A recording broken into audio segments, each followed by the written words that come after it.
നിങ്ങളുടെ favourite shows ഇനി ഒരിക്കലും മിസ്സാവില്ല. ഇപ്പോൾ C5-ലൂടെ കാണും നിങ്ങളുടെ ഫേവറേറ്റ് ഷോസ് തികച്ചും സൗജന്യമായി. ഒരുപാട് ഉപദ്രവങ്ങൾ ഞാൻ നിങ്ങൾക്കിടയിൽ നിന്ന് ചെയ്തിട്ടുണ്ട്. അതൊന്നും മനസ്സിൽ വെക്കരുത്. എന്നെ വെറുക്കുകയും ചെയ്യരുത്. ഒരു വലിയ കടമ്പ ചാടിക്കടന്ന് നമ്മൾ വന്ന് നിൽക്കുന്നതേ ഉള്ളൂ. ഒരു വലിയ ഭാരം തന്നെ ഇറക്കി വെച്ച ആശ്വാസത്തിലാണ് ഞാനിപ്പോ. യുവർ ഓണർ, പ്രഥമ ദൃഷ്ട്യാ കുറ്റം തെളിയിക്കപ്പെട്ടു നിൽക്കുന്ന ഇദ്ദേഹത്തിന് തുടർന്നുള്ള കേസ് നടത്തുവാൻ പുതിയ കുറുക്കുവഴികൾ പറഞ്ഞു കൊടുക്കുവാൻ പറ്റിയേക്കും. ഒരു പെൺകുട്ടിയെ മാനസികമായും ശാരീരികമായും പീഡിപ്പിക്കുക, അവളെ ഒളിത്താവളത്തിൽ കൊണ്ടുപോയി കെട്ടിയിടുക, വിഷം ചോറിൽ ചേർത്ത് കൊല്ലാൻ ശ്രമിക്കുക, അറ്റംപ്റ്റ് ടു മർഡർ, ഗൂഢാലോചന, സംഘം ചേരൽ, തട്ടിക്കൊണ്ടുപോവൽ, പറഞ്ഞു വരുമ്പോ ഈ ചുരുങ്ങിയ ദിവസങ്ങൾക്കുള്ളിൽ ഇവർ ചെയ്തു കൂട്ടിയതും പ്രവർത്തിച്ചതുമായിട്ടുള്ള നിരവധി കുറ്റങ്ങൾ.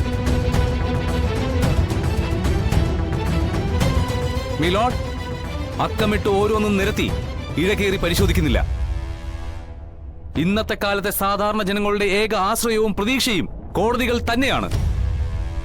നീതി ദേവതയ്ക്ക് എന്റെ വാക്കുകൾക്ക് നേരെ കണ്ണടയ്ക്കാനാവില്ല എന്ന വിശ്വാസത്തോടെ ഒരിക്കൽ കൂടി എന്റെ കക്ഷിക്ക് നീതി കിട്ടണമെന്ന് ഈ കോടതിയോട് താഴ്മയായി അപേക്ഷിച്ചുകൊണ്ട് നിർത്തുന്നു.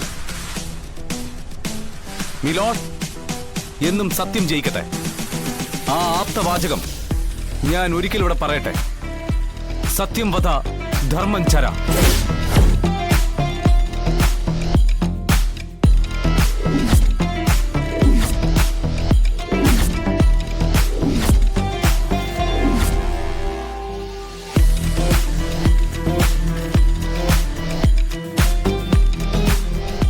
ഒരിക്കൽ മസനഗുഡി വഴി ഊട്ടിക്ക് പോകുന്ന കാര്യം തമാശ രൂപേണ മിസ്റ്റർ അമീർ എന്നോട് പറയുകയുണ്ടായി.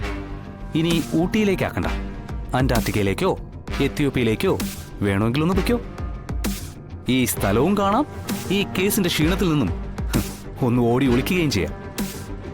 കാലചക്രത്തിന്റെ കറക്കം അത് ഏത് കാലിനും ബാധകമാകുമെന്ന് ഇപ്പം മനസ്സിലായില്ല മിസ്റ്റർ അമീർ.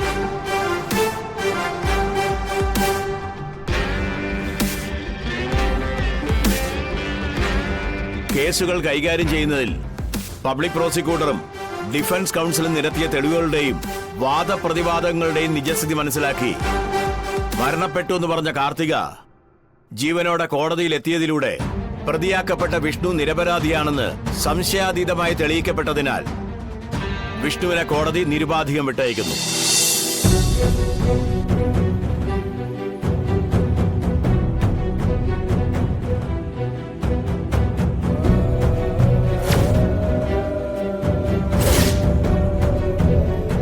PW8 സാക്ഷിപ്പട്ടികയിലുള്ള മധുശ്രീ തട്ടിക്കൊണ്ടുപോകൽ, സംഘം ചേരൽ, വധശ്രമം തുടങ്ങിയ കുറ്റങ്ങൾ ചെയ്തുവെന്ന് പ്രഥമദൃഷ്ട്യാ കോടതിക്ക് ബോധ്യം വന്നതിനാൽ 14 ദിവസം റിമാൻഡിൽ കഴിയുവാൻ ഈ കോടതി വിധിക്കുന്നു.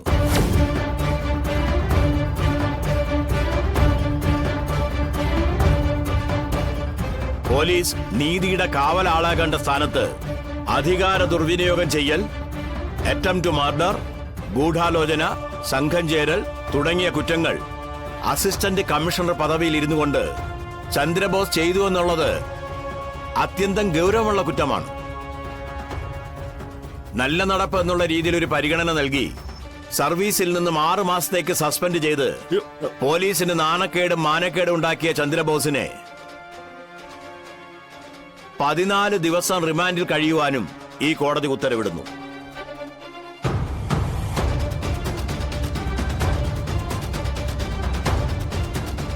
പിന്നെ ഈ കേസ് തെളിയിക്കാനായി കളക്ടറായ ശാലിനി വിഷ്ണുവിന്റെ പരിശ്രമം കോടതിക്ക് കണ്ടില്ല നടിക്കാനാവില്ല. അതിനാൽ കോടതിയുടെ പ്രത്യേക അഭിനന്ദനവും അറിയിക്കുന്നു.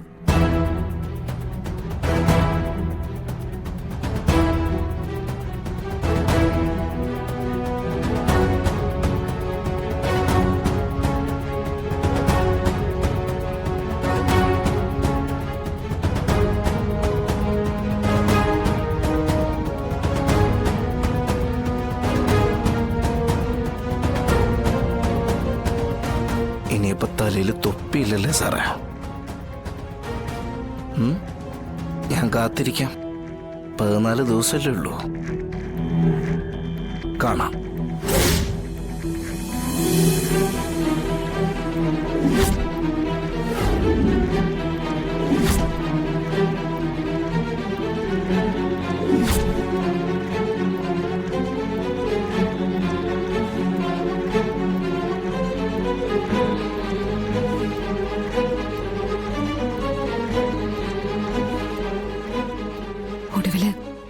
ജയിച്ചു.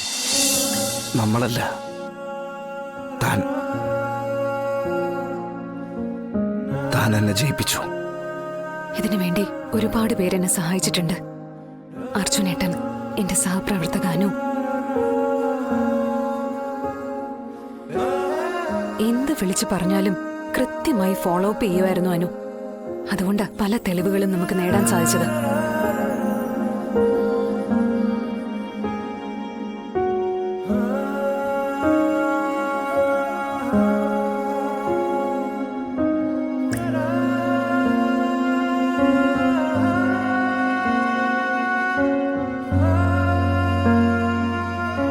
ചെയ്തു തന്ന എല്ലാ ഉപകാരങ്ങൾക്കും ഈ സമയം നന്ദി പറയാം.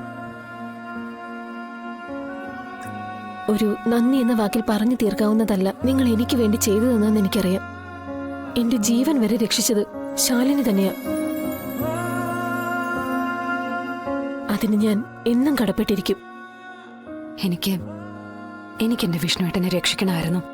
അതിന് കാർത്തിക മരിച്ചിട്ടില്ലെന്ന് കോടതിയിൽ തെളിയിക്കണമായിരുന്നു. അതിന് ഞാൻ ചിലതൊക്കെ ചെയ്തു, അത്രേ ഉള്ളൂ. എന്നാലും ഒരുപാട് ഉപദ്രവങ്ങൾ ഞാൻ നിങ്ങൾക്കിടയിൽ നിന്ന് ചെയ്തിട്ടുണ്ട്. അതൊന്നും മനസ്സിൽ വെക്കരുത്. എന്നെ വെറുക്കുകയും ചെയ്യരുത്.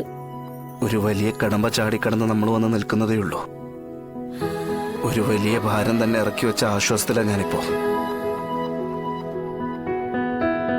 നമ്മളൊക്കെ മനുഷ്യരല്ലേ, മറക്കാനും പൊറുക്കാനും കഴിവുള്ളവരും. പരസ്പരം എല്ലാം മറക്കാം. ഇനിയുള്ള ജീവിതത്തിലേക്ക് കഴിഞ്ഞുപോയ ഈ കറുത്ത അധ്യായം വരാതിരിക്കട്ടെ. അത് തന്നെ എനിക്കും പറയാനുള്ളത്. ഹർഷനെയും കല്യാണം കഴിച്ച് നല്ലൊരു കുടുംബിനിയായി ഒരു ദിവസം ഞങ്ങളെ കാണാൻ വരണം.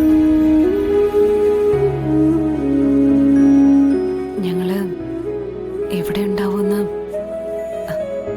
ഇതുവരെ തീരുമാനമായിട്ടില്ല. അതിപ്പം എവിടെയാണോ ഉള്ളത്, നിങ്ങൾ അവിടെ വരണം. നിങ്ങൾ രണ്ടുപേരുമാണ് ശരി. സ്നേഹിക്കാൻ മാത്രം അറിയാവുന്ന രണ്ടുപേർ. പരിഭവങ്ങളില്ല, പിണക്കങ്ങളില്ല. സത്യത്തിൽ നിങ്ങൾ തമ്മിലാ ചേരേണ്ടതും ഒന്നിച്ച് ജീവിക്കേണ്ടതും.